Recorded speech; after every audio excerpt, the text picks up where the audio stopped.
I was sleeping the other night. I just woke up for whatever reason, and I was like, Bob the Builder. That's a guy with some character. But I'd never actually seen this show, so I was thinking like it's kind of weird, like such an industrious character in a modern society. So I was like, oh, okay, I'll go watch an episode. So I went on YouTube, they have a full episode. So I watched the full episode of Bob the Builder, and I was like, does he actually build things? So let's find out. So the episode, there's a nice foreman lady named Wendy. And then there's Bob, you know, he's a builder. So I guess his job was to put up a fence. So in the episode, he has all these like magic talking trucks that help him like build stuff. So he puts up the fence, like he puts up one fence post, a single fence post. He's like, well, time for lunch. I was like, Bob must be on, you know, union work.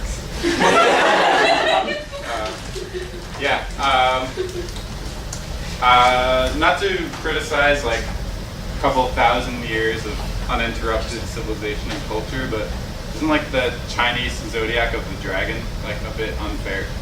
Like it's the only mythical creature out of all 12. You know, why be a rat or a pig when you could be a dragon, like something that people love to get like tattoos on their arms.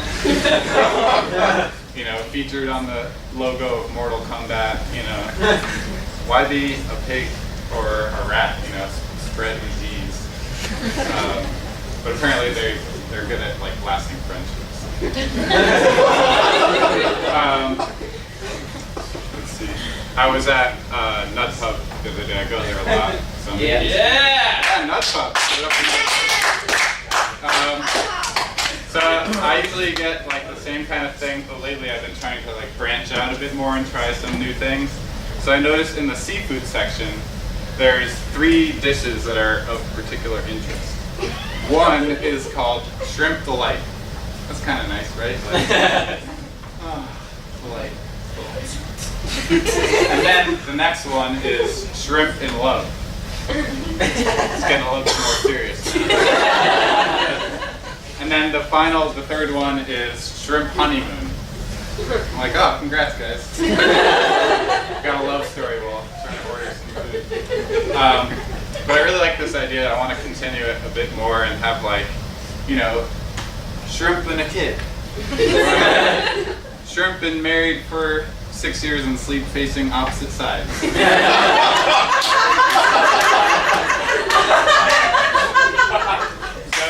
Suggestion to them. Maybe they'll take it into account. Let's see what else I got here. I was watching a movie trailer, and I've been pretty interested in movie trailers now because at the beginning they'll tell you like why it's deserved the rating that it's gotten. So one that I've noticed is thematic elements. It's like it's kind of weird, like plot and characters. It seems pretty normal, but it's reserved for like PG-13 ratings. So I looked this up and looked on Wikipedia because we all know Wikipedia is a trusted and reliable source of information. Woo! Yes. And it says that thematic elements is anything related to death, coming of age issues, religion, mental illness. And it listed movies heavy in thematic elements. Hey Arnold, the movie. So it's pretty interesting. And some other little violence is obviously one that you see given ratings. But I've seen some are very specific too. I've seen a fantasy image. Like, isn't that the magic of cinema that we can have? You know, fantasies we can't have in everyday life. Like, in a movie, but you know, I think they're just arbitrary, guys. Don't follow them. Let's see, I volunteer in a hospital, and walking down the hallways, I've noticed people watching hospital dramas like on their TVs.